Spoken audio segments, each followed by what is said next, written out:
अस्सलाम वालेकुम, मैं हूं मोहम्मद शफ़ीक और आप देख रहे हैं फोटान एजू इन्फोटेनमेंट। आज हम इस लेक्चर में जो पढ़ने जा रहे हैं वो सेकंड ईयर फ़िज़िक्स में चैप्टर नंबर 12 इलेक्ट्रोस्टैटिक्स का सेकंड टॉपिक है, जिसमें हम फील्ड ऑफ फोर्सेस के बारे में डिस्कस करेंगे और इसके साथ साथ हम ये देखेंगे कि इलेक्ट्रिक फील्ड इंटेंसिटी क्या होती है। हमने इससे पहले जो लेक्चर पढ़ा उसमें हमने कूलम्स लॉ के बारे में बात की थी, जिसमें हमने दो चार्जेस के दरमियान इलेक्ट्रोस्टैटिक फोर्सेस के बारे में बात की कि ये जो इलेक्ट्रोस्टैटिक फोर्सेस होती हैं ये चार्जेस के मैग्नीट्यूड के प्रोडक्ट के डायरेक्टली प्रोपोर्शनल होती हैं। उनके दरमियान जो डिस्टेंस होगा उस डिस्टेंस के स्क्वायर के इन्वर्सली प्रोपोर्शनल होंगी। अब यहाँ पे हम अगर कुछ मज़ीद पीछे जाएं फर्स्ट ईयर में, तो वहाँ पर भी हमने कुछ ऐसी ही एक फ़ोर्स के बारे में पढ़ा था जिसको हमने ग्रेविटेशनल फ़ोर्स का नाम दिया था। अब उसका अगर हम फार्मूला देखें तो हम यहाँ देख सकते हैं कि जो ग्रेविटेशनल फ़ोर्स है ये हमारे पास थी F = capital G m1 m2 over r², जहाँ पे m1 और m2 ये दोनों मैसिव ऑब्जेक्ट्स थे। तो ग्रेविटेशनल फ़ोर्स ये एक्चुअली दो डिफरेंट ऑब्जेक्ट्स के दरमियान अट्रैक्टिव फ़ोर्स को डिस्क्राइब करती थी, जबकि जो लास्ट टाइम हमने लास्ट लेक्चर में फ़ोर्स पढ़ी वो कूलम्स फ़ोर्स है, और ये जो फ़ोर्स है ये दो चार्ज पार्टिकल्स के दरमियान एग्जिस्ट कर रही होती है। ये जो दोनों फोर्सेस हैं इन दोनों फोर्सेस को हम बेसिक फोर्सेस कह सकते हैं।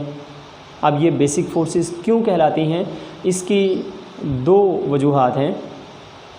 पहली वजह इसकी ये है कि ये जो दोनों फोर्सेस हैं इन दोनों फोर्सेस के ओरिजिन के बारे में हमें कोई आइडिया नहीं है कि what is the origin of these two forces.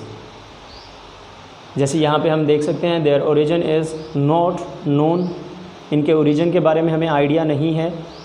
And second thing जो इन दोनों फोर्सेस को बेसिक फोर्सेस बनाती है वो ये है कि अब यहाँ पर भी हमने देखा कि m1 ये m2 पर फोर्स अप्लाई करता था, जबकि m2 ये m1 पर फोर्स अप्लाई करता था।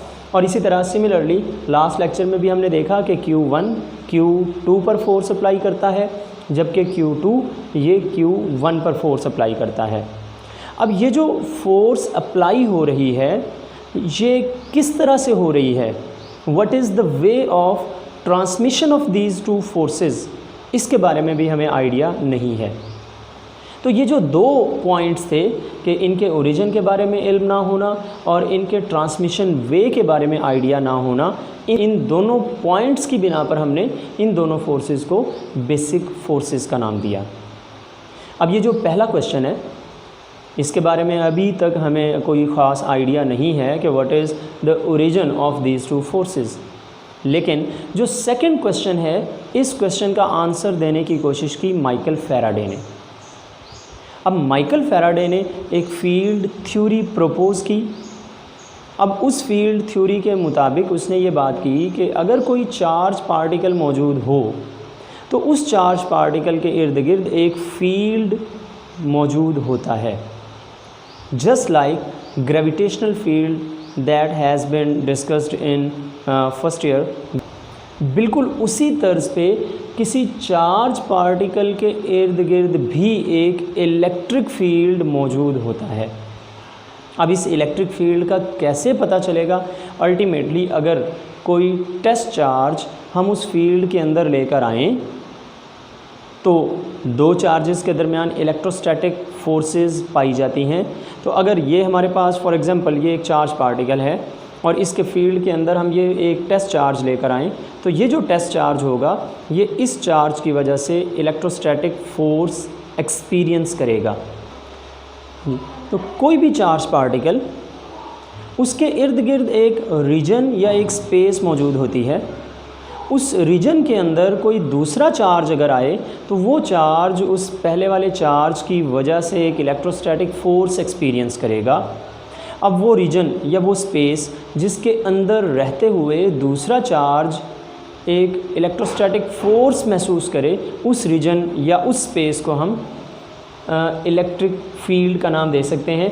जैसे अगर मैं यहाँ पे बनाना चाहूँ तो सपोज़ कर लें हमारे पास ये एक Q चार्ज है, तो इसके इर्द गिर्द ये हम एक स्पेस कंसिडर कर लेते हैं। और हमने जैसे ये देखा कि electrostatic force is inversely proportional to square of distance. तो जैसे जैसे हम इस चार्ज से दूर चलते जाएंगे इलेक्ट्रोस्टैटिक फोर्स कम होती जाएगी। तो एक ख़ास पॉइंट से जैसे ही हम बाहर जाते हैं तो हम ये देखेंगे कि डिस्टेंस बहुत बढ़ने की वजह से फ़ोर्स ख़त्म हो गई। तो वो जहाँ जहाँ तक इस चार्ज की वजह से कोई दूसरा टेस्ट चार्ज फोर्स एक्सपीरियंस करे, उस रीजन या उस स्पेस को हम इलेक्ट्रिक फील्ड का नाम दे देते हैं। इसको हम डिफ़ाइन कर सकते हैं कि the space around an electric charge in which a test charge experience an electrostatic force due to the charge that is present already at that point, तो उसे हम इलेक्ट्रिक फील्ड का नाम देंगे। माइकल फैराडे ने इलेक्ट्रिक फील्ड के बारे में बात की, तो उसने जो फील्ड थ्योरी प्रपोज की थी वो इस डेफिनेशन से हम इजीली चेक कर सकते हैं कि फील्ड थ्योरी में 2 पॉइंट्स प्रपोज किए गए हैं। जो पहला पॉइंट होगा वो हम देख सकते हैं कि एक चार्ज जहाँ पर भी मौजूद हो उसके इर्द गिर्द एक इलेक्ट्रिक फील्ड कंस्ट्रक्ट हो जाता है। जैसे यहाँ पे इस डायग्राम में हम देख सकते हैं कि ये जो डॉटेड पॉइंट्स हैं, ये जो डॉट्स लगे हुए हैं, ये इस पॉजिटिव Q चार्ज के इलेक्ट्रिक फील्ड को एक्सप्रेस कर रहे हैं। जैसे जैसे हम दूर चलते जाएंगे वैसे वैसे इलेक्ट्रिक फील्ड वीक होता जाएगा, और जैसे जैसे हम करीब आते जाएंगे वैसे वैसे इलेक्ट्रिक फील्ड ये स्ट्रॉन्ग होता जाएगा। और कंसंट्रेशन ऑफ दीज डॉट्स ये जाहिर करते हैं कि कहाँ पर इलेक्ट्रिक फील्ड स्ट्रॉन्ग है और कहाँ पर इलेक्ट्रिक फील्ड वीक है। जो सेकंड पॉइंट है कि अगर हम इस फील्ड के अंदर कोई दूसरा टेस्ट चार्ज ले आएँ तो वो टेस्ट चार्ज इस चार्ज की वजह से फोर्स एक्सपीरियंस करेगा। इसको हम यहाँ पे देख सकते हैं कि दिस फील्ड, जो इस चार्ज का फील्ड होगा, this field interact with a test charge. जैसे यहाँ पे हम देख सकते हैं कि this is a test charge, इसको हम इस फील्ड के अंदर लेकर आ रहे हैं। अब ये जो टेस्ट चार्ज है ये इस चार्ज की वजह से फोर्स एक्सपीरियंस करेगा। और यही चीज़ हम यहाँ पे भी देख सकते हैं कि this field interact with a test charge Q naught which is placed in it and produce an electric force on Q naught as shown in the figure this. ये हमारे पास वो फोर्स है जो इस Q नॉड चार्ज ने experience की है। फील्ड थ्योरी की मदद से हमने ये बात देखी है कि चार्ज पार्टिकल अपने इर्द गिर्द एक इलेक्ट्रिक फील्ड क्रिएट करता है, और दूसरा हमने ये देखा कि अगर कोई टेस्ट चार्ज आ जाए तो उस पर एक फ़ोर्स भी लगाता है। तो यहाँ से हम एक और नेक्स्ट टर्म को डिफ़ाइन कर सकते हैं जिसको हम इलेक्ट्रिक फील्ड इंटेंसिटी या इलेक्ट्रिक फील्ड स्ट्रेंथ का नाम दे सकते हैं। अब ये इलेक्ट्रिक फील्ड स्ट्रेंथ, ये जो सेकंड हमारा पॉइंट है, उस पॉइंट के मुताबिक ही हम इसको यहाँ पे डिफ़ाइन करेंगे। किसी भी टेस्ट चार्ज पर लगने वाली टोटल कूलम्स फोर्स, उसको हम इलेक्ट्रिक फील्ड स्ट्रेंथ का नाम दे देंगे।